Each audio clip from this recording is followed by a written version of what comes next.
بسم الله الرحمن الرحيم أنا وقتك إن عن بخاميس كدية وحن سلام يا دمان مدحض قرن كي تدوينا هل كان جوجا أو مدحوينا جمهورية ووريو أنت أسكدبنا إن شاء الله تعالى والمتيت كيان دين آخرنا يا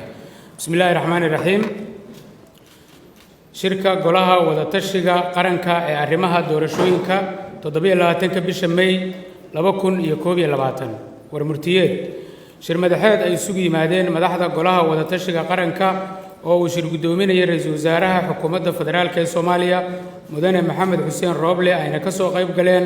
madaxweynaha Puntland Saciid Cabdullaahi Deni madaxweynaha Jubbaland Axmed Sheekh Maxamed Islaam madaxweynaha Koonfur Galbeed Cabdicasiis Xasan Maxamed Laftagreen madaxweynaha Galmudug Axmed Cabdi Kaariye Qoorqoor madaxweynaha Hirshabeelle Cali Cabdullaahi Xuseen Cali Guudlaawe iyo gudoomiyaha gobolka Banaadir ahna duqa magaalada Muqdisho Umar Maxamuud Maxamed Filish shirka ayaa ka dhacay magaalada Muqdisho socdayna 22kii ilaa 26kii bisha May 2021 golaha wada tashiga qaranka ayaa si qoto dheer uga dooday xal u helista caqabadaha fulinta heshiiskii 17kii Sebtembar 2020 ee hanaanka qabsoomidda doorashada hay'adaha dastuuriga ah ee federaalka Soomaaliya golaha ayaa sidoo kale dib u eegis ku sameeyay soo jeedinta guddiga farsamo ee Baydhabo 16 February 2021 si ay u meel mariyaan qodobada farsamo ee soo jeedinta guddiga oo ka koobnaa 1 tubta xalinta cabashada la xiriirta guddiyada maamulka doorashooyinka ee labada heer 2 xal u helidda guddiga maamulka doorashada Somaliland 3 hanaanka xalinta khilaafka gobolka Gedo 4 hirgelinta qoondada haweenka 5 jadwalka qabsoomidda doorashada golaha ayaa sidoo kale ka wada hadlay qodobo ay u arkeen inay muhiim u yihiin qabsoomidda doorashada oo ay ka mid yihiin amniga guud ee dalka kan doorashooyinka iyo qariidada dhamaystirka dhismaha dawladnimada Soomaaliya haddaba golaha wada tashiga qaranka iyagoo tixgelinaya baahida loo qabo in doorashada hay'adaha federaalka ee Soomaaliya ay ku qabsoonto muddo cayiman kuna dhacda si nabad ah wadar olgol ah dalkana u horseeda xasilooni siyaasadeed waxay dood iyo falanqeyn dheer kadib go'aamiyeen qodobada soo socda 1 tubta xalinta khilaafka guddiyada maamulka doorashooyinka goluhu wuxuu go'aamiyay iyada oo la tixraacayo soo jeedintii guddiga farsamo ee Baydhabo in xafiiska ra'iisul wasaaraha Soomaaliya loo soo gudbiyo xubnaha guddiyada maamulka doorashada ee labada heer ee cabashadu ka jirto muddo 3 maalmood gudahood ah si loo bedelo waqtigu wuxuu ka bilaabanayaa marka ay madaxda wada tashiga qaranku saxiixaan heshiiskan ra'iisul wasaaraha xukuumadda federaalka ee Soomaaliya marka ay soo gaarto xogta xubnaha cabashada laga qabo uuna xaqiijiyo cadeymaha xogtaas wuxuu u gudbinayaa ciddii soo magacawday si loo keeno beddelkeeda loona faafiyo muddo 2 maalmood gudahood ah guddiyadu waxa iska dhex dooranayaan guddoonkooda marka ay soo dhammaystirmaan qodobka 2 xalinta khilaafka guddiyada maamulka doorashada Somaliland golaha wada tashiga qaranku wuxuu go'aamiyay ra'iisul wasaaraha xukuumadda federaalka ee Soomaaliya ayaa mas'uul ka ah habsami u socodka doorashooyinka kuraasta Somaliland isaga oo ka tala qaadanaya ama la tashanaya gudoomiyaha aqalka sare iyo ra'iisul wasaare ku-xigeenka gudoomiyaha Cabdi Xaashi ayaa soo magacaabaya 4 xubnood oo ka mid ah guddiyada maamulka doorashada ee kuraasta Somaliland seat hal xubin oo ah guddiga maamulka doorashooyinka heer federaal ee FID iyo hal xubin oo ah guddiga khilaafaadka qodobka 3 hanaanka xalinta khilaafka gobolka Gedo shirka ayaa si qoto dheer u falanqeeyay ugana dooday xaaladda gobolka Gedo ee dhinacyada siyaasadda iyo amniga madaxda golaha wada tashiga qaranka ayaa xeeriyay soo jeedinta guddiga farsamada ee Baydhabo 16 Febraayo 2021 ee tubta xalinta khilaafka siyaasadeed iyo amni ee gobolka Gedo guud ahaan iyo sidii ay doorashadu uga qabsoomi lahayd magaalada Garbaharey haddaba goluhu wuxuu go'aamiyay golaha wada tashiga qaranka waxa ay ugu baaqayaan bulshada gobolka Gedo in laga shaqeeyo nabadda midnimada iyo wadajirka bulsho iyo tan maamul ee Jubbaland ba golaha wadatashiga qaranka wuxuu go'aamiyey in ra'iisul wasaaraha xukuumadda federaalka Soomaaliya uu garwadeen ka noqdo amniga iyo dib u heshiisiinta gobolka Gedo si ay habsami ugu dhacdo doorashada gobolka Gedo. golaha wadatashiga qaranka wuxuu go'aamiyey abuuridda guddi dib u heshiisiineed oo ka kooban dowladaha xubnaha ka ah dowladda federaalka ah oo aysan ku jirin Jubbaland si waafaqsan soo jeedintii guddiga farsamada ee Baydhabo. guddigu wuxuu mas'uul ka yahay abuuridda jawi xasilooni amni iyo mid siyaasadeed oo ay ku qabsoomi karto doorasho wada ogol ah oo ka dhacda magaalada Garbaharey iyaga oo si dhow la shaqeynaya ra'iisul wasaaraha xukuumadda federaalka Soomaaliya. guddigu wuxuu soo jeedinayaa min 2 xubnood ee jagada guddoomiyaha iyo guddoomiye ku-xigeenka degmada Garbaharey iyaga oo la tashanaya qaybaha kala duwan ee bulshada. guddiga waxaa lagu soo magacaabayaa muddo 3 maalmood gudahood ah oo ka bilaabanaysa marka ay madaxdu saxiixaan heshiiska.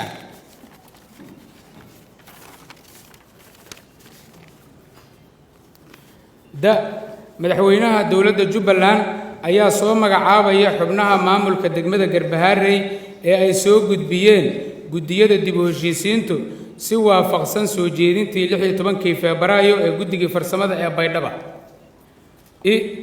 golaha wadatashiga qaranku wuxuu farayaa guddiga dib u heshiisiinta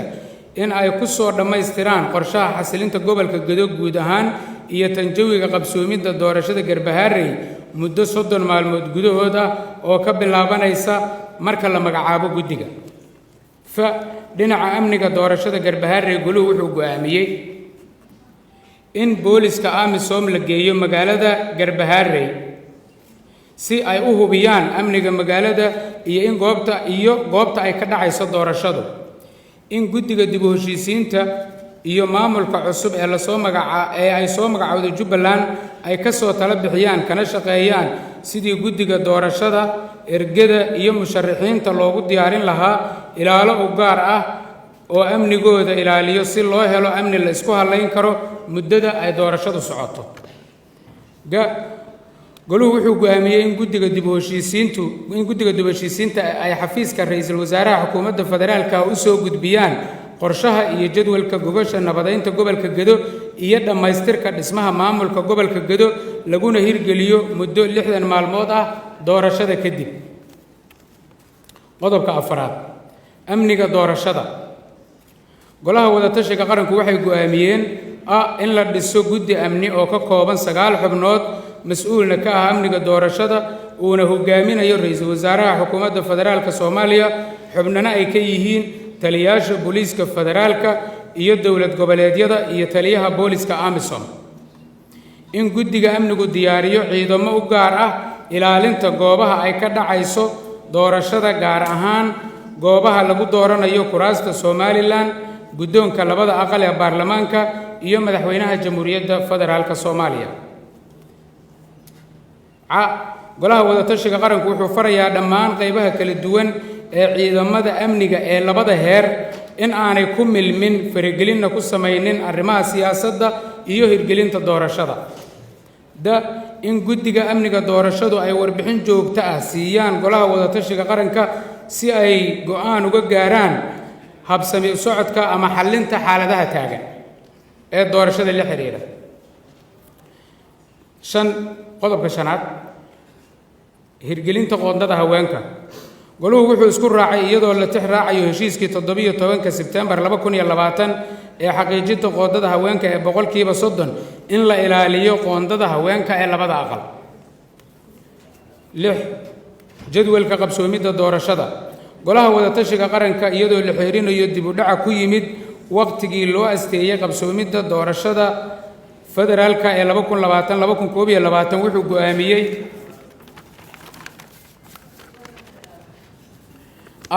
in doorashada lagu dhammaystiro muddo 60 maalmood gudahood ah sida ku caddayd soo jeedintii heshiiskii ama arrintii farsamo ee magaalada Baydhabo lagu gaaray 16 Febraayo. in guddiga maamulka doorashada heer federaal ee FID ay soo saaraan jaangooyinta jadwalka guud ee hirgelinta doorashada oo ku dhisan muddada ku xusan xarafka in guddiga heer dowladaha xubnaha ka ah SID ay diyaariyaan jadwal u gaar ah qabsoomidda doorashada dowladda xubinta ka ah dowladda federaalka ah si waafaqsan jadwalka guddiga heer federaal. qodobka 7 jaangooyinta wada shaqaynta golaha wada tashiga qaranka. golaha wada tashiga qaranka ayaa ka mas'uul ah fulinta heshiiskan iyo ka shaqaynta amniga guud ee dalka iyo kan doorashooyinka. goluhu wuxuu go'aamiyey in ay yeeshaan kulamo joogto ah oo lagu hubinayo fulinta iyo habsami u socodka hannaanka qabsoomidda doorashada laguna xallinayo wixii cabasho ah ee ka dhasha hirgelinta doorashada. 8 qariidada dhammaystirka dhismaha dowladnimada Soomaaliya. goluhu wuxuu si qoto dheer uga wada hadlay go'aanna ka gaaray in la dejiyo qariidada qorshayaasha mudnaanta leh ee dhammaystirka dhismaha dowladnimada Soomaaliya iyada oo la tixgeliyey in muddo 2 sano gudahood ah lagu dhammaystiro dhammaan qorshayaasha horetabinta leh. goluhu wuxuu go'aamiyey in ay si joogto ah uga wada shaqeeyaan hirgelinta qariidada dhammaystirka dhismaha dowladnimada Soomaaliya ee ku lifaaqan heshiiskan. qodobka 9 mahadcelin. golaha wada tashiga qaranku wuxuu u mahadcelinayaa ra'iisul wasaaraha xukuumadda federaalka ee Soomaaliya doorkiisii hogaamineed iyo fududeynta shirkan. goluhu wuxuu saamilayda siyaasadeed ururada bulshada rayidka ah iyo qaybaha kala duwan ee bulshada Soomaaliyeed uga mahadcelinayaa doorkii ay ka qaateen gaarista heshiiskan iyo xallinta khilaafaadkii ka dhashay arrimaha doorashooyinka. goluhu wuxuu sidoo kale beesha caalamka uga mahadcelinayaa taageerada ay la garab joogaan dowladda Soomaaliya iyo sidii xal looga gaari lahaa khilaafka arrimaha doorashooyinka.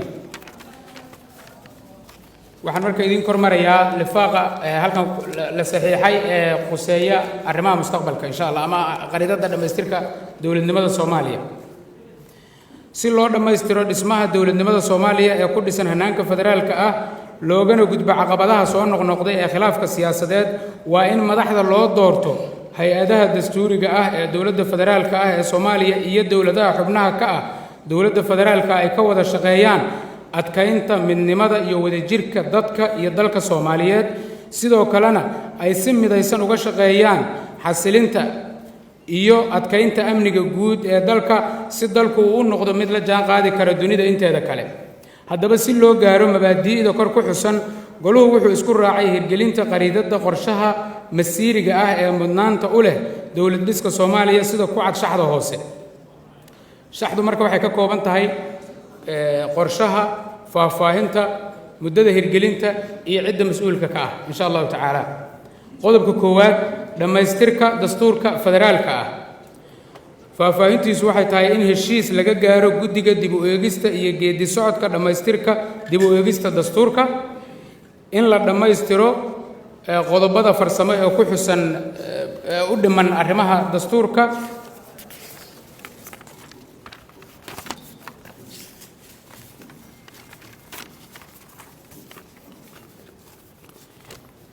in heshiis laga gaaro qodobada siyaasiga ah ee lagu muransan yahay sida awoodaha iyo wada shaqaynta heerarka dowladda, qaybsiga khayraadka dalka, nidaamka cadaaladda iyo ilaalinta dastuurka.